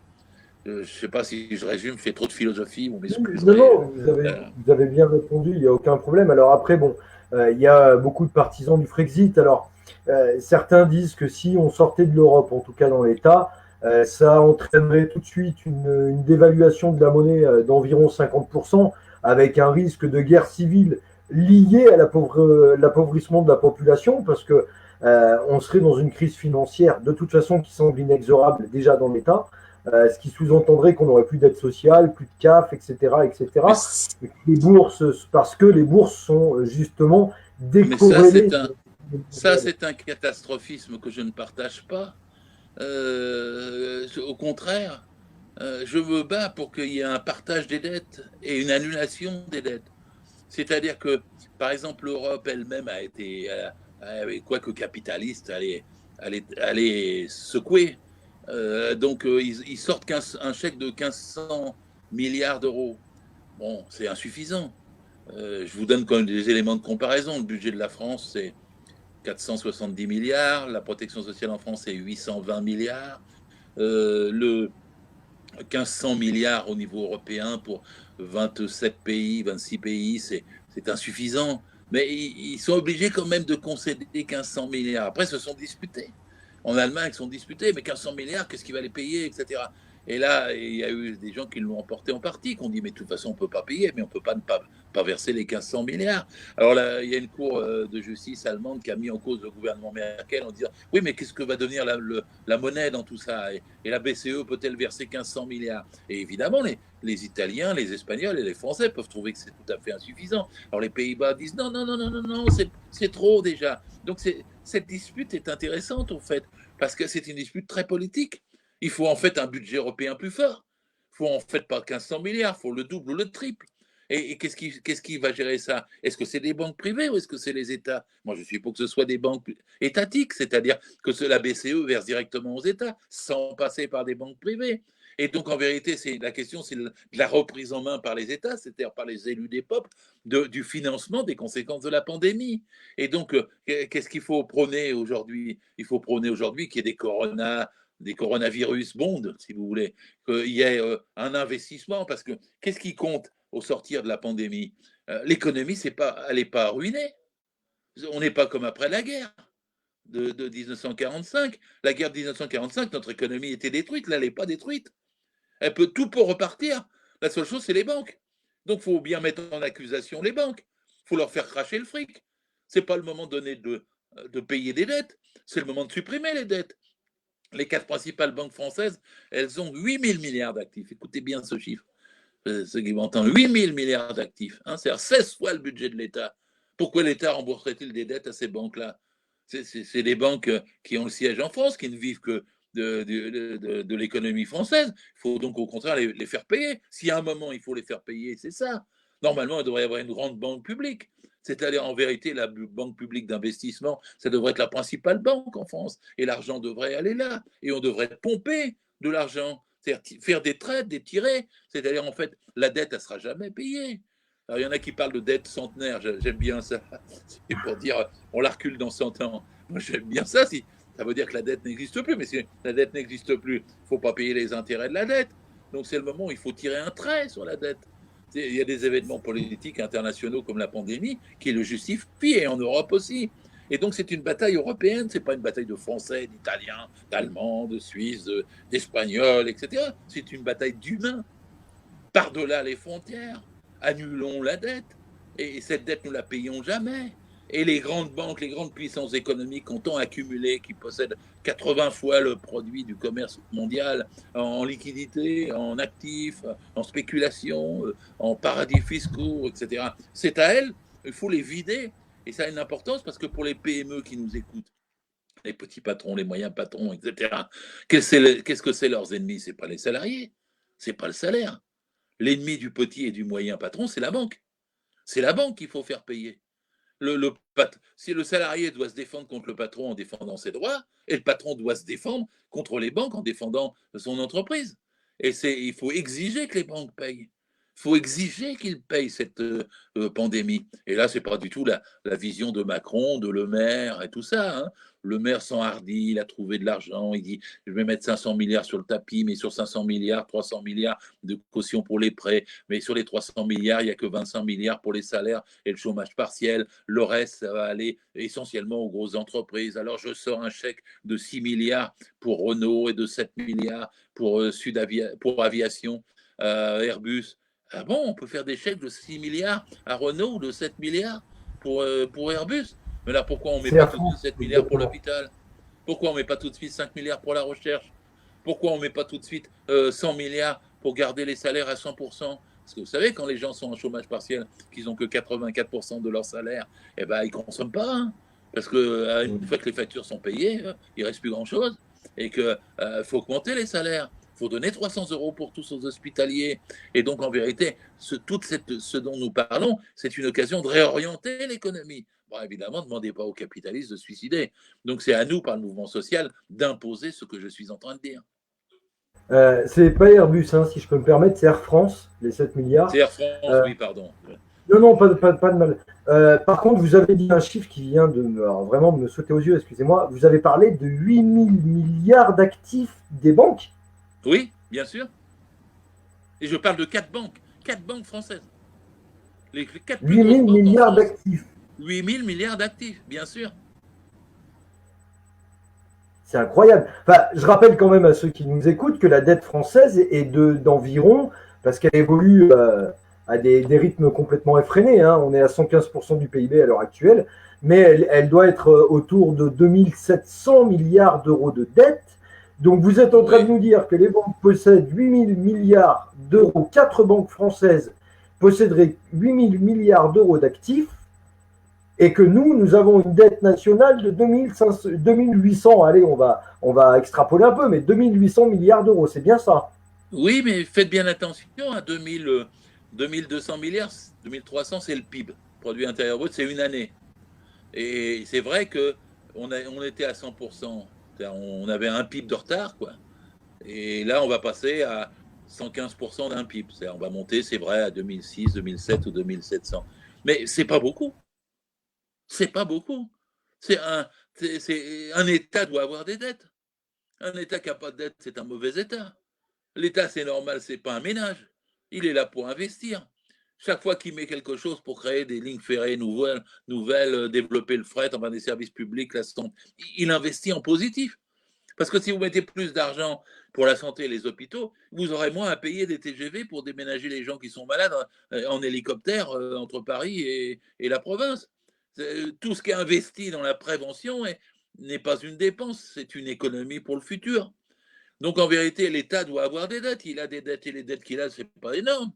Un an, franchement, vous savez combien la France avait de dettes en 1945 quand on a fait la sécurité sociale? Non. 253%. Pas 115%, 253%. Et on a fait la sécurité sociale. Et la sécurité sociale, curieusement, les gens ont parfois du mal à comprendre, elle a aidé à réduire la dette. C'est-à-dire que quand vous avez une dette, faut pas, quand c'est un État, il faut dépenser plus, il ne faut pas dépenser moins. Parce que si vous dépensez plus, vous faites tourner toute la machine économique, vous avez une redistribution des richesses, et ce sont les richesses à ce moment-là qui aident à rembourser une partie de la dette. Enfin, ça ne s'est pas fait comme ça, parce que vous savez, l'Allemagne, en 1953, au traité de Londres, elle a réussi, bien que c'était elle qui était fauteuse de guerre, elle a réussi à faire abroger la moitié de sa dette. La dette, c'est une convention. Si vous décidez qu'elle est centenaire, c'est-à-dire de ne pas la payer, eh ben c'est une convention. Et des conventions en matière bancaire, ils sont en effet des dizaines et des centaines dans l'histoire, partout. Hein. Une fois, les États-Unis ont réussi à ne pas rembourser une dette envers l'Espagne. C'était Cuba qui était en jeu, en disant que c'était une dette odieuse parce que l'Espagne s'était servie en fait pour faire la guerre contre la population noire de Cuba. Les États-Unis étaient investis, l'Espagne réclamait devant un tribunal international le paiement de la dette de Cuba, et les États-Unis ne se sont pas embêtés. Ils ont dit, oh, c'est une dette odieuse, et la notion, le concept de dette odieuse est devenu juridique. La dette odieuse de Cuba n'a jamais été payée parce qu'elle était odieuse. Et donc, c'est une convention. Alors évidemment, quand vous avez un petit pays comme la Grèce, 2% du PIB européen, il ne peut pas résister. Ils l'ont matraqué, torturé, vidé. Ils ont assassiné le pays comme exemple du genre, attends, il y en a un petit pays là, il veut toucher à notre fric, notre pognon, notre banque, la BCE, la dette, etc. Donc ils l'ont étranglé. Mais quand vous avez la majorité des pays d'Europe qui sont concernés, et la France qui fait 25% du produit intérieur brut de l'Europe, alors là, les questions de dette deviennent très relatives. Très relatives. Et quand je vous citais le chiffre de 8 000 milliards, c'était pour vous relativiser la dette et vous dire qu'on pouvait, on n'était pas obsédé par la dette. Et même, je vais vous faire une assurance. Jamais, jamais la dette ne sera payée. Jamais. Donc c'est un truc pour faire peur au peuple, pour leur faire courber les chines, pour leur dire tu peux pas gagner plus. Mais si, on peut gagner plus. La France n'a jamais été aussi riche de son histoire. Elle est bien plus riche que ce qu'elle était en 1945. Donc on peut faire une sixième branche de la sécurité sociale pour la dépendance, une cinquième branche pour avoir une allocation autonomie de la jeunesse. Et on peut avoir une mutualisation par le biais des cotisations sociales de parties importantes du salaire pour faire fonctionner notre protection sociale. La dette ne nous en empêche absolument pas. C'est passionnant. Je vous remercie vraiment parce que, à titre personnel, j'apprends des choses et j'adore ça. On va terminer. On est vraiment en fin d'émission. Déjà, je vous remercie d'avoir. Alors, je pourrais pas poser toutes les questions que je vois, malheureusement, je m'en excuse, mais parce que sinon, on va terminer à minuit, je vous le dis tout de suite. La question, quand même, où je vais rebondir par rapport à ce que vous venez de dire, si je peux me permettre, Édouard Philippe a mis en garde les Français en leur disant nous allons, après le Covid, vivre des moments extrêmement difficiles. Nous allons avoir un appauvrissement collectif en France. Donc, il a déjà bien posé le cadre en mettant vraiment en garde tout le monde et toutes les couches sociales de la société. Et est-ce que vous pensez qu'on pourrait avoir un scénario à la grecque? Mais c'est impossible.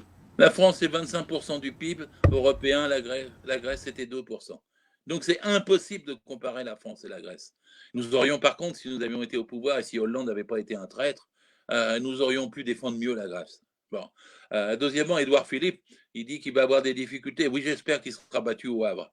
Et j'espère qu'il sera mis en cause plus tard pour tout ce qu'il n'a pas fait ou tout ce qu'il a embrouillé et les masques qui arrivent au pas des escargots et les écouvillons qu'il n'y a pas. Mais est-ce que son langage a un sens? Il dit, bon, voilà, travailler plus dur. C'est le langage du MEDEF, du patronat, sur le thème supprimons des congés payés, travaillons plus longtemps. Alors moi, je vais vous répondre là-dessus clairement. S'il faut travailler plus, il n'y a qu'à créer plus d'emplois et pas augmenter les horaires de ceux qui en ont un d'emploi. C'est-à-dire que si on veut travailler plus, il n'y a qu'à mettre 6 millions de chômeurs au travail. C'est-à-dire alors partager le travail, 32 heures par semaine, retour à la retraite à 60 ans. La solution n'est jamais celle des libéraux. Les libéraux, ils veulent vous écraser plus, en prendre plus, ils créent plus d'inégalités et c'est comme ça qu'ils nous créent la crise. Les fauteurs de crise, c'est Philippe et Macron. Les fauteurs de chômeurs, c'est Philippe et Macron. Les fauteurs de misère et de pandémie qu'on ne peut pas soigner parce qu'on n'a pas d'hôpitaux, c'est Philippe et Macron. Et la façon de s'en sortir, c'est de dire augmentons le SMIC à 1800 euros, partageons les richesses, augmentons les salaires, revenons à la retraite à 60 ans, faisons 32 heures par semaine, un jour ce sera 28 heures, remettons tous ceux qui sont au chômage au boulot, faisons qu'il y ait pas des salaires maxima, pas plus de 20 fois le SMIC par exemple, faisons qu'il y ait, soit interdit d'avoir plus de 5% de précaires par entreprise, réorganisons la sous-traitance parce qu'il y a 1000 entreprises en France qui font 50% du PIB et qui décident de tout. Donc, il faut défendre les sous-traitants contre les donneurs d'ordre. Enfin, il y a tout un programme en droit du travail. C'est ce programme-là qui nous en fera sortir. Et pour ça, il faut qu'on gagne sur les idées qui sont les nôtres aujourd'hui. En tout cas, moi, je veux l'unité de la gauche, hein, parce que moi, je ne fais pas de différence. Enfin, si j'en fais, parce que j'ai ma propre opinion politique avec la gauche démocratique et sociale, entre les Verts, la France Insoumise, le PCF, le PS, le NPA, Lutte ouvrière, Ensemble, Génération. Moi, je suis pour tous ces. Vous savez ce que j'ai fait récemment avec mes amis de la GDS, la cause démocratique et sociale? J'ai fait un truc simple. On a fait un tableau comparatif des programmes de 14 organisations aujourd'hui. À 80%, tout le monde est d'accord. Il suffit qu'on se mette autour d'une table pour rédiger une plateforme commune. Et si on rédige une plateforme commune, les gens se diront « Ah oui, il y a une alternative à Macron. Ah oui, on peut faire autre chose que Philippe et Macron. Ah oui, on peut faire un relèvement de l'économie, changer de logiciel, comme on dit parfois, et faire que ça soit la solidarité qui l'emporte sur la compétitivité. Le capitalisme, tous les matins, on nous le dit dans les radios, c'est la compétitivité. Et la compétitivité, c'est la guerre. La société que je veux, c'est la solidarité, c'est l'échange et le partage. Et on n'est pas obligé de se lancer dans la compétitivité, la concurrence et la guerre. On peut choisir la solidarité et le partage du temps de travail et le partage des richesses. C'est parfait parce que ça me fait rebondir sur la dernière question et on en terminera là-dessus, bien évidemment. 2022, est-ce que vous avez soit une ambition personnelle ou de groupe via GDS, ou est-ce qu'à défaut vous avez un pronostic? Et la dernière question que Jean-Luc Léger, un internaute, nous repose, il est très actif, Jean-Luc Léger, la revendication, une des revendications principales des Gilets jaunes, c'était le RIC. Si demain on va dire, Monsieur Filoche devient président de la République. Qu'est-ce qu'il en pense du RIC? D'abord, la première chose, si je deviens président de la République, je vous dis, le lendemain, le SMIC est à 1800 euros. Le lendemain, la retraite est à 60 ans.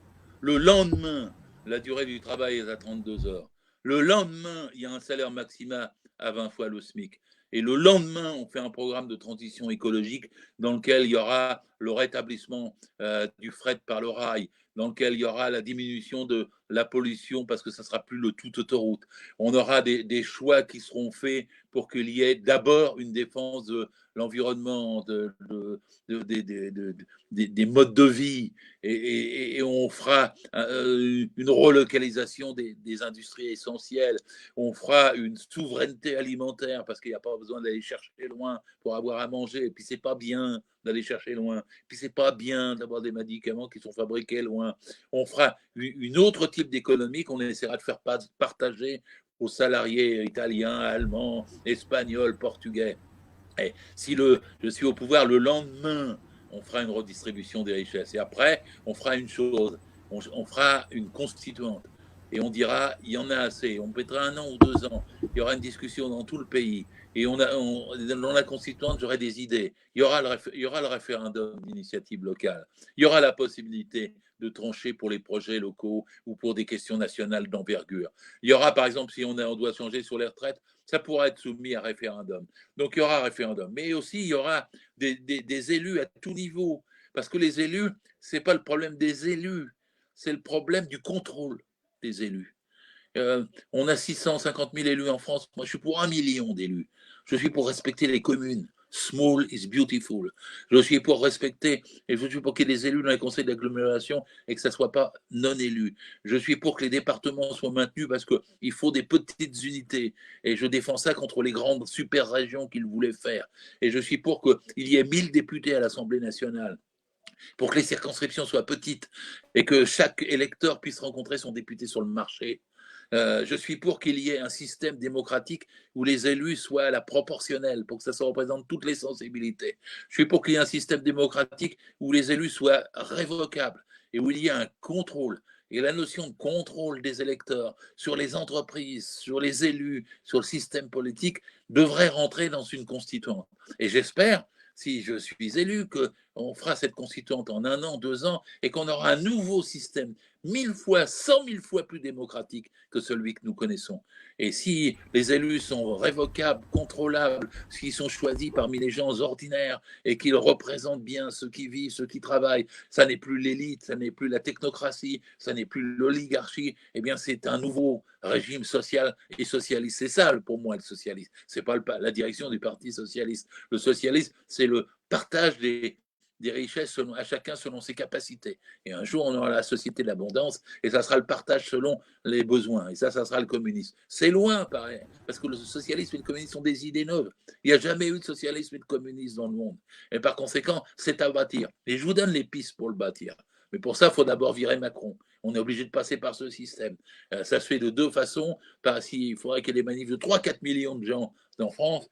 Il faudrait qu'il y ait une grève générale comme en 68. Il faudrait qu'il y ait des élections anticipées et il faudrait qu'il y ait un candidat à la présidence qui ne soit qu'un prête-nom, de façon à ensuite engager dans la constituante et faire les mesures sociales immédiates, élémentaires dont je viens de parler. Je ne vais pas terminer en disant vive le socialisme, mais presque. Donc là, vous me faites l'honneur d'un scoop. Gérard Filoche 2022. Et en 2022, j'aurai dans ma 78e année, je serai comme Bernie Sanders. J'espère que je serai encore parmi vous pour défendre ces idées-là de façon triomphante. En attendant, je suis pour un seul candidat unique de la gauche en 2022. Il faut que tout le monde se mette autour d'une table et se mette d'accord. Je le dis à Jean-Luc Mélenchon, parce que Jean-Luc Mélenchon, il dit la force ira à la force et c'est moi qui vais m'imposer. Peut-être ce sera lui, peut-être ce ne sera pas lui. Mais il y a une chose qui est certaine, c'est que personne ne s'imposera. Il faut discuter, il faut s'associer, il faut s'entendre, il faut négocier la plateforme. Puis ensuite, après, il faut avoir des lignes d'engagement. Il n'y a pas besoin d'accord sur tout. L'unité d'action, ce n'est pas l'unité de pensée. On peut chacun garder son point de vue, sa philosophie, sa vision du monde sur ce qui s'est passé au XXe siècle. Et le XXIe siècle, il ne demande pas d'être d'accord sur l'approbation du XXe. Le XXIe siècle, il demande d'être d'accord sur 7, 8, 10 points essentiels qui font qu'on peut changer notre pays. Vous savez, ça commence toujours par petit pour devenir grand.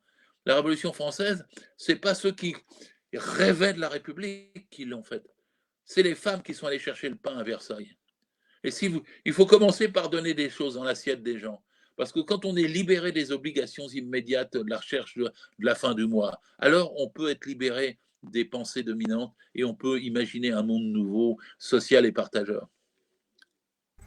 Eh bien, écoutez, on va terminer là-dessus. Je voulais vraiment vous remercier à titre personnel parce que je suis un petit média indépendant. Je suis, comme dirait Emmanuel Macron, un rien, mais bon, bah, qui fait avec les moyens d'un rien. Et vous m'avez accordé votre confiance pour cette interview. Donc, à ce titre personnel, je vous remercie infiniment. Je m'excuse aussi du retard, mais ça, c'est de ma faute parce que j'aurais dû vous faire une petite formation technique. Je ne suis pas le plus habile en matière technique, j'en conviens. Alors voilà. Par contre, je vais vous faire un petit reproche, si je peux me permettre, par rapport à tout ce que vous venez de dire ce soir. N'achetez pas Apple. N'achetez pas Apple. Hein? Pardon? N'achetez pas Apple. Il ne faut pas Apple. Ah oui, mais bah, vous pouvez pas tenir des discours comme ça et avoir du Apple. C'est pas possible. Parce que tout ça m'a été mis il y a déjà 20 ans, 25 ans. Moi, je n'ai pas réfléchi. Hein. Un jour, on m'a acheté un ordinateur. Je m'y suis mis dessus, je m'y suis habitué. Et j'ai dû renouveler 2 fois l'ordinateur en 25 ans. J'avais commencé, c'était quoi? C'est le petit, comment il s'appelait? Un petit écran, là, tout petit. J'écrivais un livre, j'ai publié 35 livres à peu près. Et le premier, je l'avais fait là-dessus. C'était pas iPad, c'est ça? Ah oui, les iPads, ouais. C'était les petits trucs, là. Tout petit, l'appareil était plus gros que l'écran. Les iMac, oui, les iMac, c'est ça. C'est ça, et ben, j'ai continué à travailler de cette façon-là. C'est pas par choix technique ou idéologique, c'est par routine et difficulté de me réadapter à d'autres systèmes. Quoi. Non, mais je vous dis ça en plus gentiment parce que je me rappelle des Gilets jaunes, il y avait des gens à BFM notamment, pour pas les citer, ou à CNews qui disaient mais on est gilets jaunes et on a un smartphone qui a été fabriqué par des petits enfants en Asie et qui valent 600 à 1000 euros. Voilà, donc bon. Mais on renverse pas le capitalisme en refusant ce qu'il produit. On renverse le capitalisme en renversant les capitalistes. Bah, c'est une belle conclusion. Monsieur Gérard Filoche, donc je vous fais un petit peu de pub par la même occasion. Vous allez sortir un livre. Ouais. Chez Atlan. Il sort quand votre livre? Alors il devait sortir avant-hier. Et tout était prêt et c'est le coronavirus qui m'en a empêché. Il va faire, tenez-vous bien, 976 pages. Et il trace une histoire de 1994 à 2017. C'est mon combat à l'intérieur du Parti socialiste et à l'extérieur aussi, bien sûr, syndical, politique, depuis les 35 heures jusqu'au refus du traité constitutionnel européen ou la bataille contre le choix politique de Hollande. Je raconte tout ça. Je lance, quoi. Hein, je balance. Je fais un livre d'analyse, de chronologie, d'histoire, de débat politique avec des anecdotes qui, j'espère, intéresseront les lecteurs. C'est normal, hein, j'ai 75 ans, c'est mon 2e tome de mémoire pour une vie militante de 55 ans au total. Mais maintenant, il va sortir en novembre. Hein. Il va sortir en novembre. Comme je l'ai dit au début, bon, il n'y a pas que du militantisme, hein, il y a une carrière civile, une carrière aussi politique. Bon, c'est du militantisme certes, mais voilà, je connais votre parcours, moi, et je le trouve, qu'on adhère ou pas à votre parti d'ailleurs, vous êtes réellement impressionnant en termes d'hyperactivité et d'efficacité, parce que on peut être partout et ne pas être bon. Vous avez quand même marqué, malgré tout, vos anciens collègues, vos anciens collaborateurs. Bon, voilà, même si au PS, ça ne s'est pas forcément bien terminé, on ne va pas se le cacher, notamment à cause d'Emmanuel Macron, et je le dis quand même parce que je suis un petit tilleux, mais vous avez fait un petit montage photo incluant notamment Drahim, semble-t-il, Rothschild, Jacob Rothschild, Macron, etc. Ça avait fait pas mal de polémiques et d'indignation dans la classe politique de l'époque. Mais ça a été balayé par le tribunal, j'ai gagné. Le tribunal il y a eu des gens qui m'ont poursuivi pour ça, ils ont perdu. Il y avait 9 parties civiles, ils ont perdu, ils n'ont même pas osé faire appel. Le parquet a retiré toute plainte et le tribunal m'a blanchi. Ça m'a donné l'occasion d'écrire un livre qui s'appelle Manifeste contre le racisme et contre l'antisémitisme. Ça m'a donné l'occasion d'avoir une bataille, je ne sais plus combien j'ai eu, 50 000, 60 000 signatures de soutien. Et ceux qui m'ont fait procès, je peux leur retourner la balle aujourd'hui. C'est eux qui avaient des idées pas claires. Ils cherchaient, parce que j'avais pas vu le montage, hein, ça a duré 40 minutes.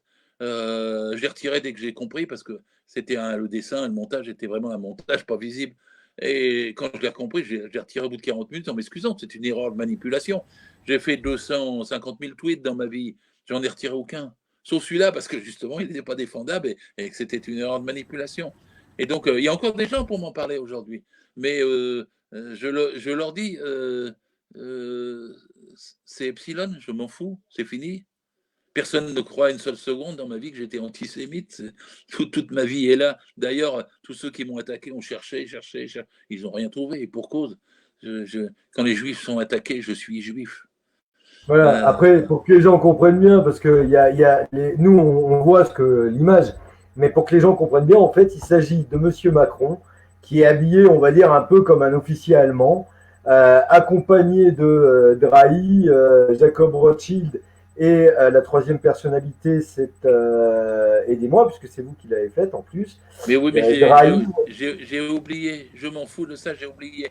En fait, le dessin, ce qu'il y avait dedans qui m'avait pas choqué, c'était que Macron avait un brassard avec des dollars, pas un brassard nazi. Voilà, c'est ça.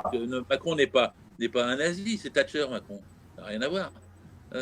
Et ça m'avait plu parce que il y avait un truc contre l'ordre mondial qui était mis en cause par la finance. Bon, ça me plaisait bien. Mais ce que je n'avais pas vu, c'est qu'il y avait un deuxième fond, là, dont vous êtes en train de parler. Le deuxième fond était débile. Donc, on m'a accusé, on m'a dit, il y a le deuxième fond, mais je ne l'avais pas vu. Donc, moi, je traite ça comme une erreur technique et non pas, il n'y a pas une erreur politique. Par contre, je sais que les gens me sont tombés dessus politiquement, mais c'est parce qu'ils attendaient que ça pour me mettre en cause sur toutes les autres idées que je défends. Et moi, je suis un combattant de la première heure contre le racisme. Au fondé SOS Racisme, j'imagine bien que c'est pas vous qui allez pousser un arabe dans l'eau. Ça, on est bien d'accord. Évidemment. Mais vous savez bien, voilà, comme moi, ce que sont les médias. Ce soir-là, Nathalie Sainte-Cric, dans toute sa vie sur France 2, elle m'a cité qu'une fois.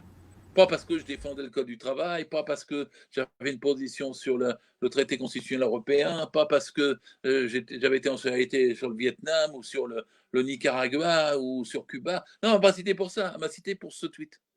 Et les téléspectateurs qui ont été des millions, 6-7 millions, ils ne savaient même pas qui j'étais, on ne leur expliquait pas. Puis on leur a dit, voilà, il y a un tweet là, blablabla, filoche.